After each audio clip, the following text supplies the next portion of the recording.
Si je vous demande, est-ce que vous croyez que Dieu est puissant, vous allez dire, oui, vous le croyez. Si je vous demande, est-ce que vous croyez que Dieu opère des miracles, que Dieu peut ressusciter et tout un tas de choses, vous allez répondre évidemment oui. Maintenant, il y a une chose qui nous permet de nous connecter à la puissance de Dieu. Et cette chose qui nous permet de nous connecter à la puissance de Dieu, ce n'est pas la prière. Ce n'est pas le jeûne. Ce n'est pas l'amour. C'est la foi.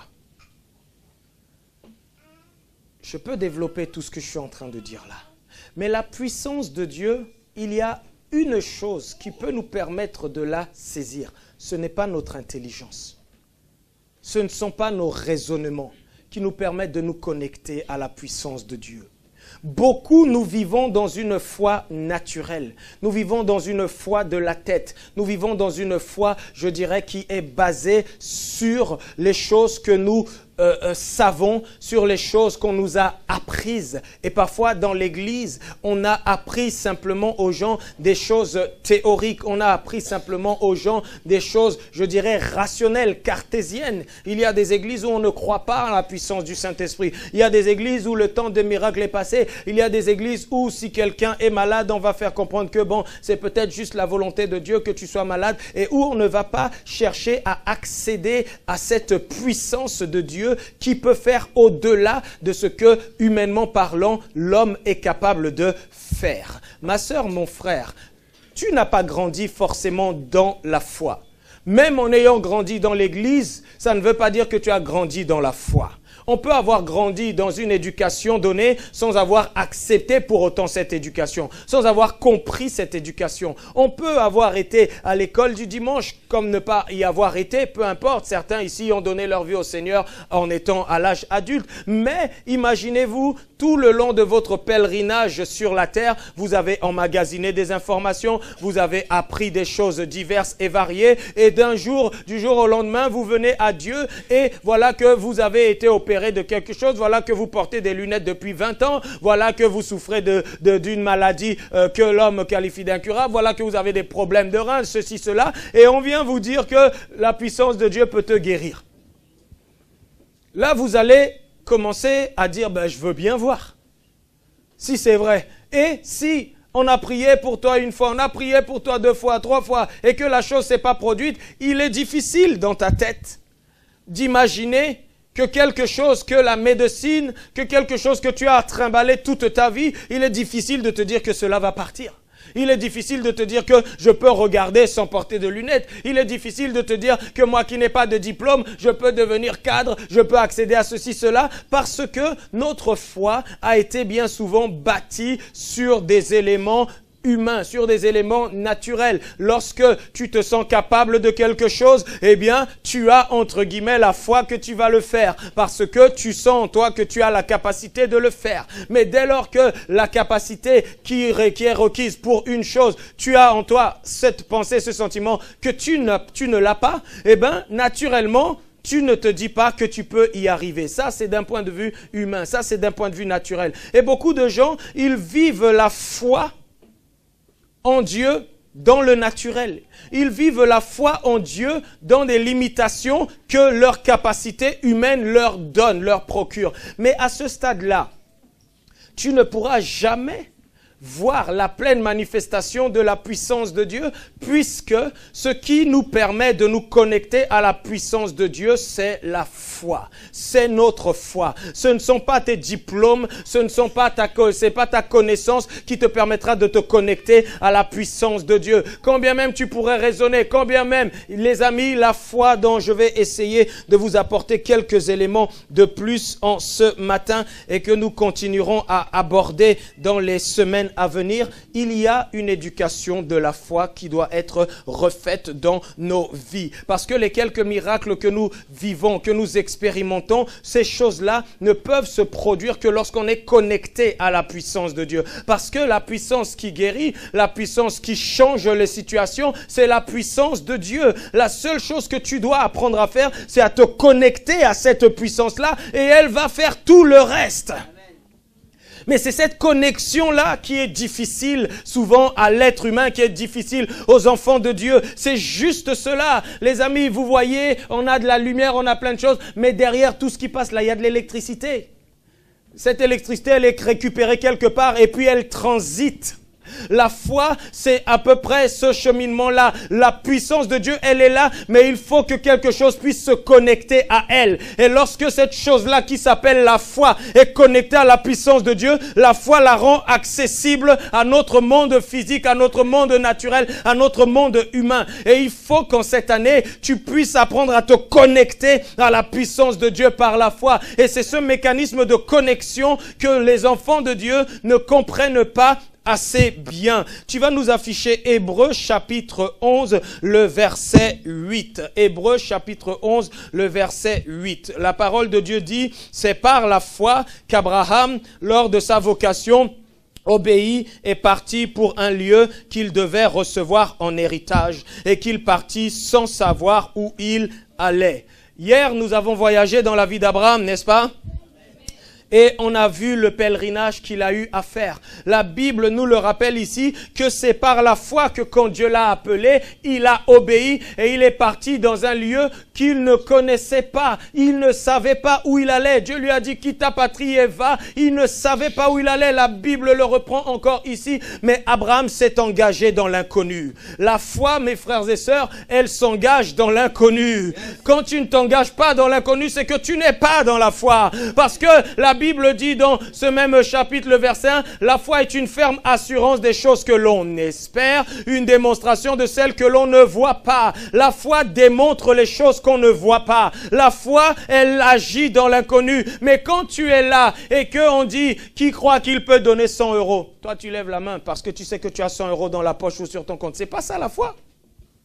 Mais si tu dis que tu vas donner quelque chose que tu n'as pas, si tu dis que tu vas faire quelque chose que tu n'as jamais fait, là tu es dans une démarche de foi. Parce que la foi, elle tape dans l'invisible. La foi, elle agit, elle voit ce que l'œil humain ne voit pas.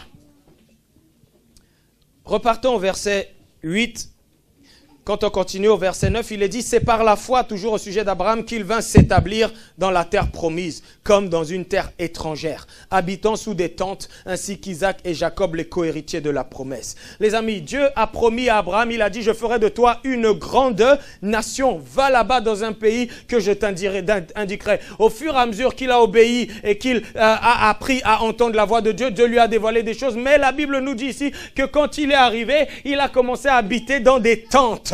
Hein, ça, c'est un palais, n'est-ce pas? Dieu lui a dit, je ferai de toi une grande nation. Toi, tu atterris dans le pays où Dieu t'a promis et tu dors dans une tente.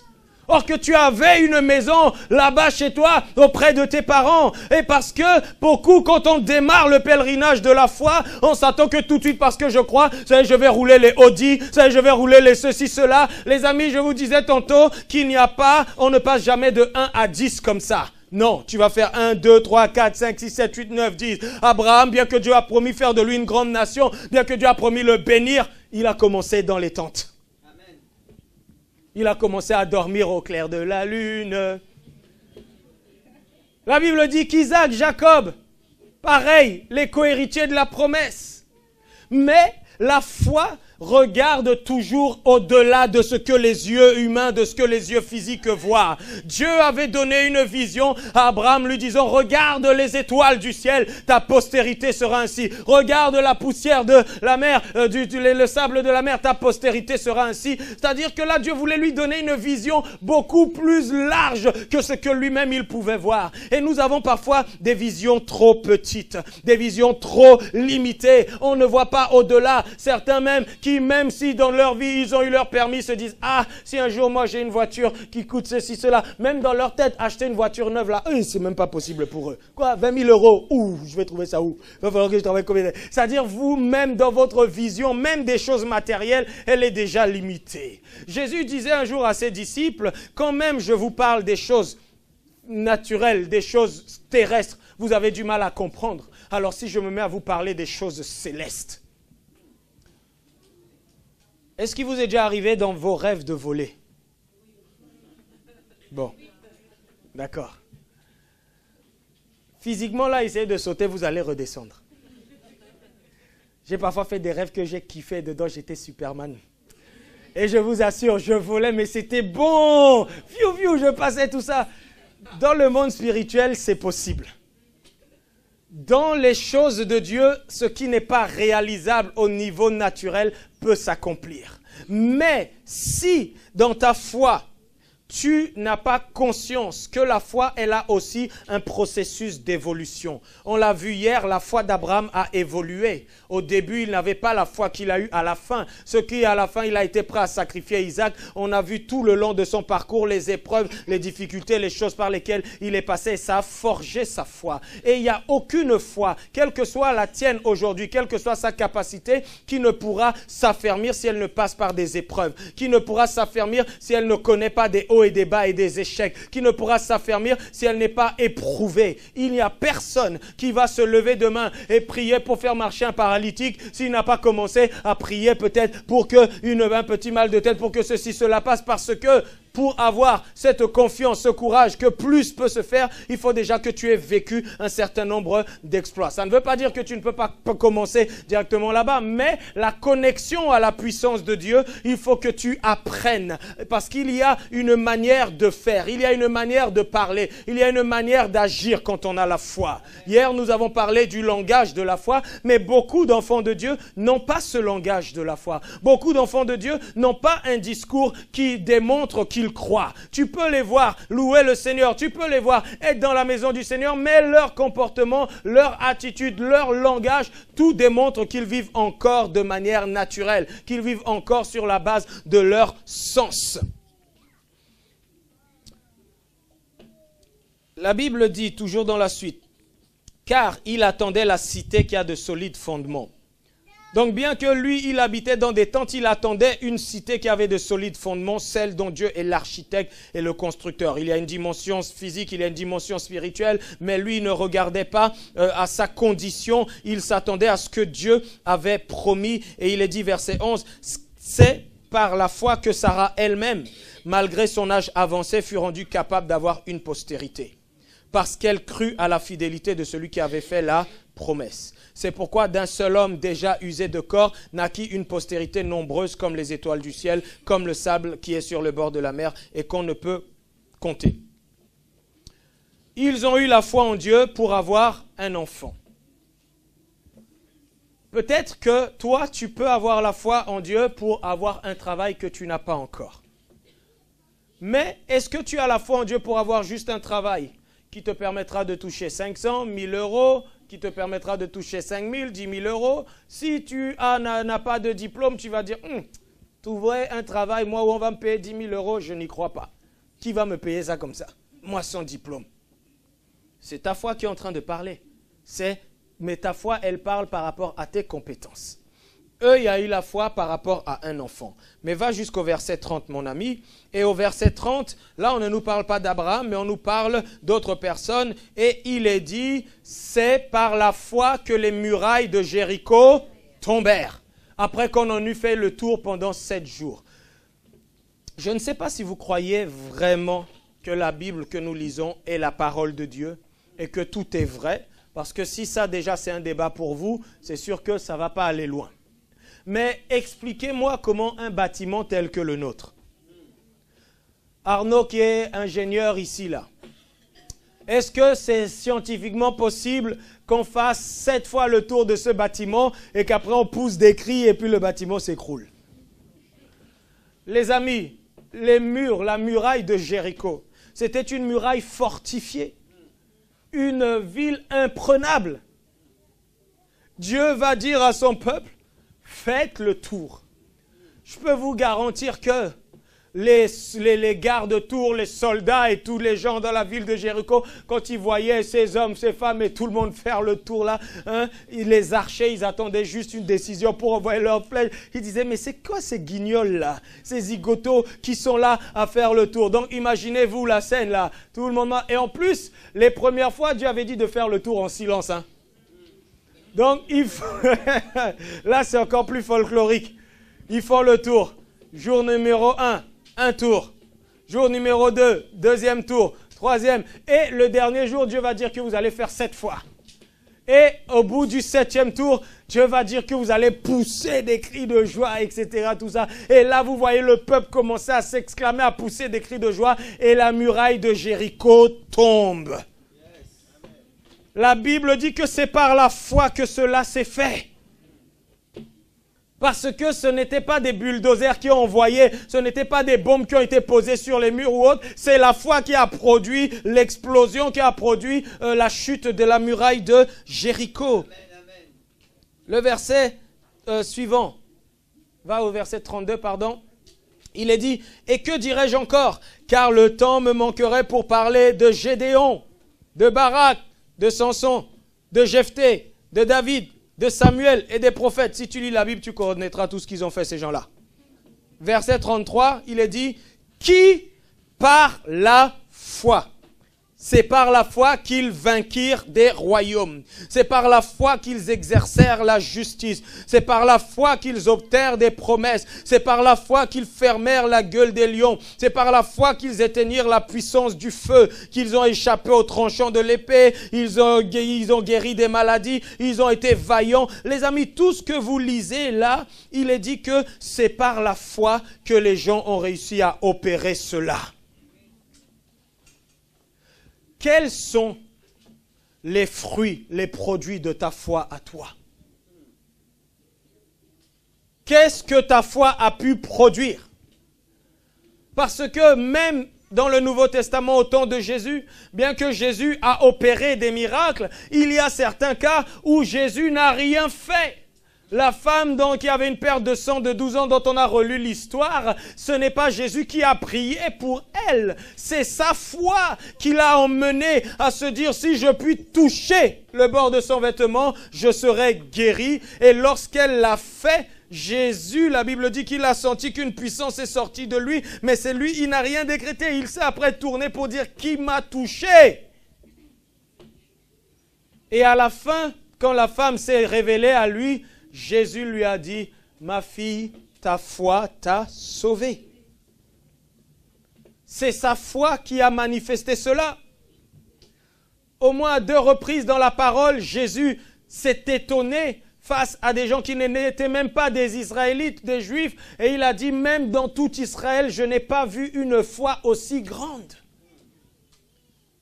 Ces gens-là ont produit quelque chose par leur foi. Je disais qu'une prédicatrice a dit une parole concernant la foi où elle dit en gros en anglais « Faith is pray until nothing becomes something ». C'est prier jusqu'à ce que rien devienne quelque chose. C'est-à-dire tu n'as rien là, mais quand tu as la foi, tu vas rester dessus jusqu'à ce que tu produises quelque chose. Amen. Et nous avions eu à voir durant tous ces différents temps d'enseignement que la parole de Dieu nous explique que le monde, ce qui est visible, a été fait à partir de ce qui n'est pas visible. Ça veut dire que du néant, Dieu va dire que les choses soient et les choses arrivent. Parce que Dieu, dans sa toute puissance, n'a aucune limite. Lui, il n'a pas besoin de matière, il n'a pas besoin de substance ou autre. La substance se trouve dans sa parole. La puissance se trouve dans sa parole. À partir du moment où la parole de Dieu sort, automatiquement, elle crée les choses. Automatiquement, elle débloque les choses. Elle fait que les choses arrivent. C'est la raison pour laquelle la Bible nous dit que la foi vient de ce qu'on entend. Et ce qu'on entend vient de la parole. Parce que la puissance, la source de la puissance, c'est la parole de Dieu. La source de la puissance, c'est la parole de Dieu. La source de la foi, c'est la parole de Dieu. La foi vient de ce qu'on entend. Et ce qu'on entend vient de la parole de Dieu. De la parole de Christ. Et si tu n'as pas la foi, il n'y a que la parole qui pourra la produire en toi. Si ta foi est au niveau 1, il n'y a que la parole qui la produira et l'emmènera au niveau 2, au niveau 10, au niveau 100. Il n'y a que la parole. En dehors d'elle, même si tu écoutes des témoignages, même si tu vois des miracles, ces miracles-là vont te porter un temps. Mais si la parole est en toi, ça restera en permanence. Amen. La foi évolue, les amis. La foi progresse. Peu importe le niveau de foi que tu as, il peut aller de l'avant. Je sais pour ma part que j'ai encore du travail à faire pour accéder à certaines dimensions auxquelles j'aspire. Je n'y suis pas encore, mais Dieu est en train de me tailler, de me façonner. Mais je sais que ma foi de 2019 n'a rien à voir avec celle de 2010, n'a rien à voir avec celle des années précédentes, parce qu'elle a grandi, elle s'est musclée. Qu'en est-il de la tienne? Qu'est-ce que ta foi aujourd'hui est capable de produire concrètement? Quelles sont les réalisations? Certains ont vaincu des royaumes, certains ont éteint le feu, certains ont vu des morts ressuscités, d'autres ont accédé à des positions. Non, ne parle pas de positions que tu as eues grâce à tes diplômes. Parle-moi de positions alors que tes diplômes ne te permettaient pas, tu les as eus. Parle-moi de situations alors que tu n'avais aucune possibilité d'y accéder, tu y as accédé par la foi. Là, je vais dire oui, ta foi a produit quelque chose. Dieu veut que tu produises des choses par la foi. La foi est le seul élément qui nous permet de nous connecter à la puissance de Dieu. Je vous assure que cette puissance-là, elle n'a pas de limite. Nous le savons, nous y croyons, nous le disons, mais nous le vivons encore très peu, parce que cette aptitude à nous connecter à cette foi-là, c'est quelque chose qui nous fait défaut. Redonne-nous Hébreux 11, 1, le verset que l'on citait, la foi est une ferme assurance des choses qu'on espère, une démonstration de celles qu'on ne voit pas. Je vais vous lire deux autres versions, la version Martin et je vais vous lire la version en anglais. La version Martin dit ceci. Or, la foi rend présente les choses qu'on espère. Et elle est une démonstration de celles qu'on ne voit pas. Donc dans cette version-là, on nous explique que la foi, elle rend présent. C'est-à-dire ce que tu espères qui n'est pas encore là, la foi va le ramener à l'existant, le rendre présent. La version en anglais, bon, je la traduis directement en français, mais il est dit que la foi, c'est la substance des choses que tu espères, c'est la preuve matérielle des choses que tu ne vois pas. Ça veut dire que dans ces explications, il y a toujours cette dimension que la foi, elle va taper dans l'invisible et le rendre visible. C'est-à-dire que ce que tu crois là, ce que tu espères, qui n'est pas visible, j'espère ceci, j'espère cela, j'attends ceci, qui n'est pas visible, la foi dit, bon, espérance, c'est bien, maintenant je vois ce que tu vas aller, moi la foi je vais rentrer, je vais taper ça et je vais le ramener physiquement. La foi rend concret les choses, la foi matérialise les choses, la guérison se matérialise par la foi, parce que quand la maladie est là, la maladie est dans le corps, la foi elle impose l'autorité de Christ aux situations. C'est-à-dire même si le mal est là et que tu dis maladie part, au nom de Jésus-Christ de Nazareth, la maladie veut résister, mais lorsque ta foi elle est connectée à la puissance de Dieu, explique-moi qui peut résister à la puissance de Dieu? Et la maladie est obligée de partir, pas parce qu'elle en a envie. Quand on a la foi, on va fermer la bouche du diable et des démons, pas parce qu'ils ont envie de partir, mais parce qu'ils ne pourront tenir face à la puissance de Dieu. La foi impose le règne de Dieu. La foi impose l'autorité de Dieu. Et c'est lorsque tu y crois et que tu es connecté à cette puissance-là que tu vas commencer à vivre dans le surnaturel, à voir l'impossible devenir possible, à obtenir comme eux des triomphes, des victoires que d'autres n'obtiennent pas. Pas parce que tu es plus méritant, mais parce que tout simplement tu as la foi. Ma sœur, mon frère, 2019 est une année de défis, mais une année de grande réussite pour celles et ceux qui marcheront dans la foi.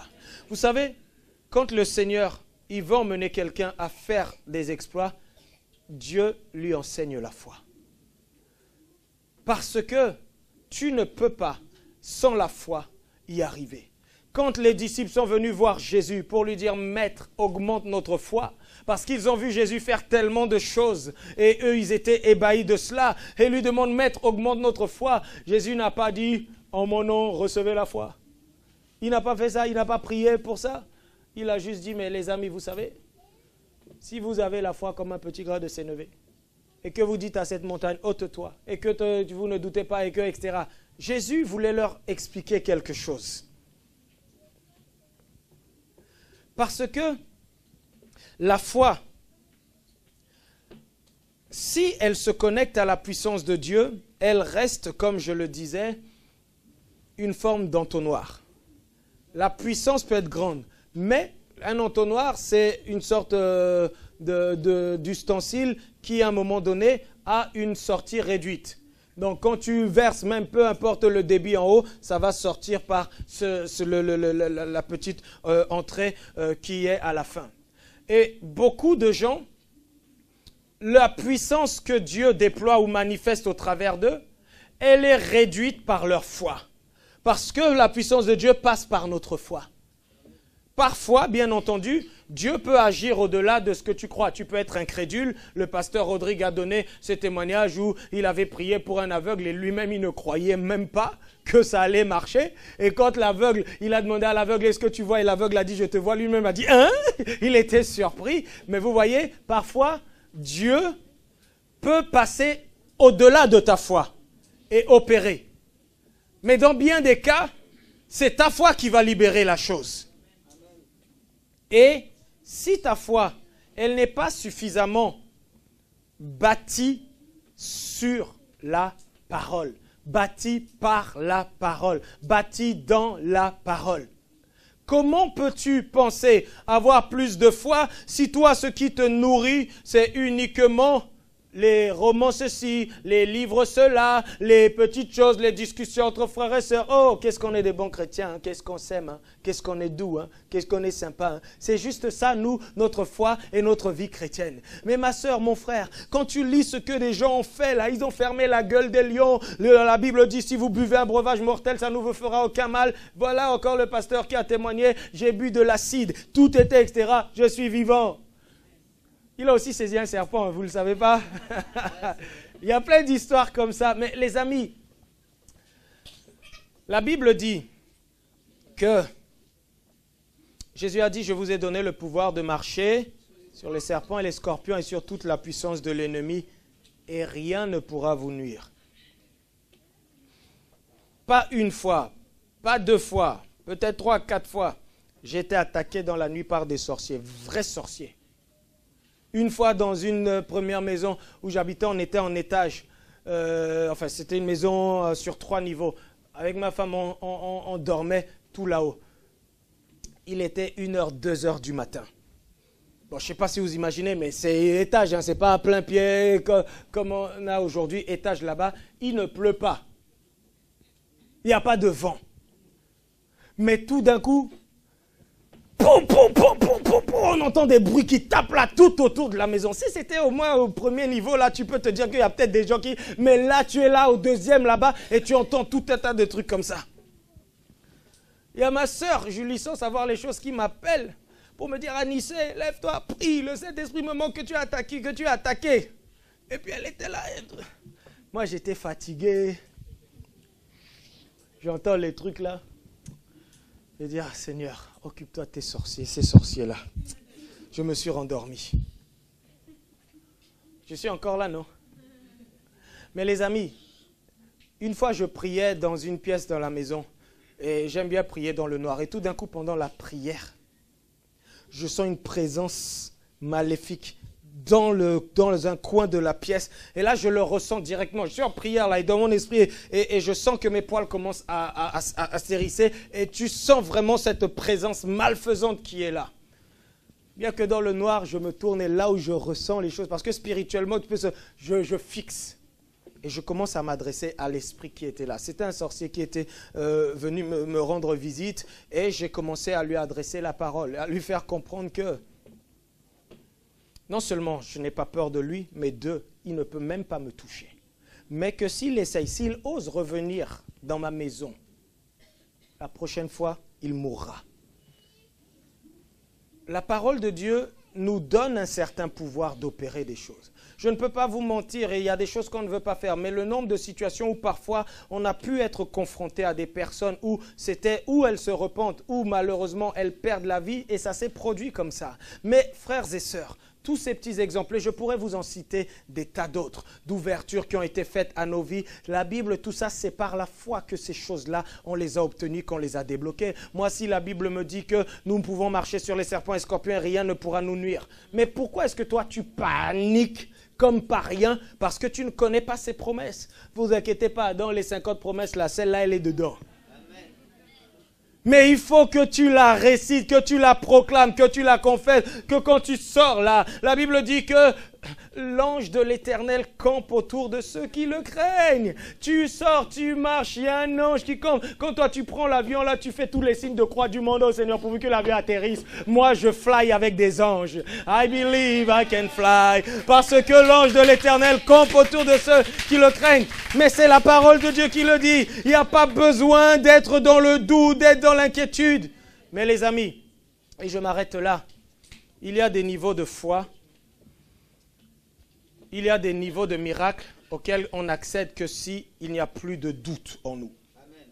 Encore une fois, il y a des choses que tu peux obtenir même si tu doutes. Je le dis, hein, il y a des choses que tu peux obtenir même si tu le doutes. Tu as un peu de foi, tu as du doute, mais Dieu va faire encore parce que le niveau de foi requis pour ce miracle-là, pour cette visitation-là, ne nécessite pas une foi, ceci ne nécessite pas grand-chose. Donc parfois, qu'on soit un petit peu dans est-ce que ça va se faire, mais quelque part on croit quand même un peu, et bien ce petit peu-là, Jésus a dit même si tu as la foi comme un grain de sénévé, tu vas obtenir quand même quelque chose.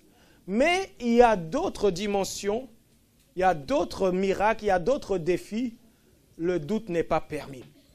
Mais le doute ne pourra pas s'immiscer si ta foi, tu la développes et tu la travailles avec la parole de Dieu. On vous expliquera ça à partir de la semaine prochaine. Comment est-ce que tu peux t'approprier une promesse de Dieu? Comment est-ce que tu peux faire qu'une promesse qui concerne tout le monde, comment est-ce qu'elle peut devenir tienne, devenir un réma? On a parlé de toutes ces choses-là. Pour certains, réma, logos, ce sont des éléments de langage un peu abstraits. On essaiera de vous les réexpliquer, mais c'est mieux que vous soyez présents quand on apporte les choses. Au moins, ça vous permettra de construire votre foi sur la parole de Dieu. Je termine avec Philippiens 4:13, où Paul dit « Je puis tout par celui qui me fortifie. » Est-ce qu'on peut le réciter ensemble à 3? 1, 2, 3. Je puis tout par celui qui me fortifie. Une deuxième fois. Je puis tout par celui qui me fortifie. Une troisième fois. Je puis tout par celui qui me fortifie. Rien que le fait d'avoir dit ça 3 fois. Est-ce qu'en dedans de vous, vous ne commencez pas à vous dire que je peux? Hein? Je disais dernièrement que j'ai couru le marathon, mais moi là, au début, jamais courir ça là. Je n'avais jamais fait de grand... Ma plus longue course, je l'avais fait à 11 ans, au collège. Alors déjà, quand il fallait courir un 20 km, voilà, moi, à Nice, là, tu m'as vu faire ça? Et puis après, j'ai dit, jamais je ne ferai un marathon. Et puis...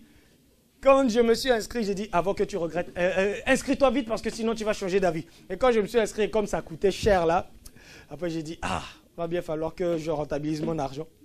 J'ai commencé à courir. Mais à un moment donné, il a fallu que quelque chose change dans ma tête. Parce qu'aussi longtemps que j'étais dans la pensée, je ne vais pas y arriver. Même mes entraînements là, c'était compliqué. Mais quand je me suis dit, non, je vais le faire. Je vais le faire. À force de me dire, je vais le faire. Même quand je m'endormais, mon esprit disait, tu vas le faire. Même quoi? Et tout en moi commençait à dire, tu vas le faire. Et quand je m'entraînais, eh bien, je me sentais fort. Même fatigué, je repartais. Même quand j'avais pas envie, quelque chose me disait, tu vas le faire. Et je prenais mes chaussures, et j'y allais. Et les amis, je puis tout. Si toi, là où tu es, ton langage est « je n'y arriverai pas, je ne vais pas m'en sortir, ça ne va pas marcher, je n'aurai jamais l'argent, je ne vais pas me marier, je ne pourrai pas ceci, je ne pourrai pas cela ». Mais tes propres paroles, que veux-tu qu'elles libèrent dans ta vie? Que veux-tu qu'elles libèrent dans ta vie? Avant d'être chef comptable, il y a des années à Lumière, j'ai dit « moi, je serai chef comptable ». Je serai ceci, je déclare la parole. Vous vous souvenez ce qu'on a vu? Si tu dis à cette montagne, ôte-toi, et que tu crois que ce que tu dis arrive, tu verras s'accomplir ce que tu dis. Ce que tu dis. Ce que tu dis. je puis tout. Face à un défi, même si tu n'as pas les moyens financiers, souviens-toi que ces hommes-là, ces femmes-là, c'est par la foi qu'ils ont vaincu. C'est par la foi qu'ils ont triomphé. C'est par la foi qu'ils ont opéré. Et la foi opère sur la base de la parole de Dieu. Si tu la mets de côté, ça ne marchera pas. Si tu l'isoles, ça ne marchera pas. Si tu dis autre chose, ça ne marchera pas. Et si tu n'as pas encore la foi vient de ce qu'on entend. La foi vient de la parole de Dieu, raison pour laquelle nourris-toi d'elle. Et tout ce qui vous a été dit, les promesses de Dieu, cherche à les connaître. Cherche à connaître ce que Dieu dit. Cherche à connaître ce que Dieu promet et répète-les. Je puis tout par celui qui me fortifie. Quand tu penses que tu n'es pas capable, tu prends Philippiens 4,13. Je puis tout par celui qui me fortifie. Et tu le déclares sur ta vie. J'y arriverai. Je vais réussir mon diplôme. Je vais réussir mon concours. Je vais obtenir mon permis. Tu le déclares, tu le déclares, tu le déclares, tu le déclares. Même lorsque tu n'y crois pas. Je dis bien même lorsque tu n'y crois pas, la parole t'emmènera à la foi. Amen. Prends un enfant et dis-lui que, même un adulte, tu es moche, tu n'es pas beau, personne t'aimera. Si on te le répète tout le temps là, si tu passes le mois à tout ton entourage, dites-lui la même parole. Il sort ici, il entend la même chose. Il va là-bas, il entend la même chose. Il va là-bas, il entend la même chose. Il va finir par croire cela. Parce que tout le monde dit qu'elle est moche, qu'il est moche. Mais dis à l'enfant, tu es costaud, tu es fort, tu es beau, tu es belle. Tu vas réussir tout ce que tu veux.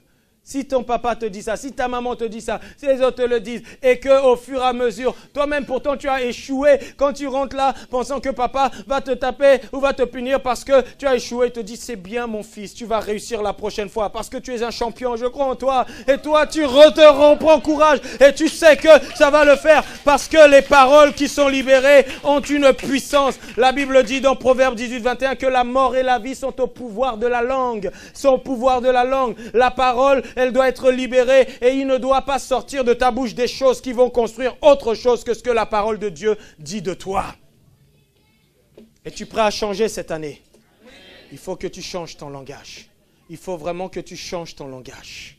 Je vais vous inviter à vous lever.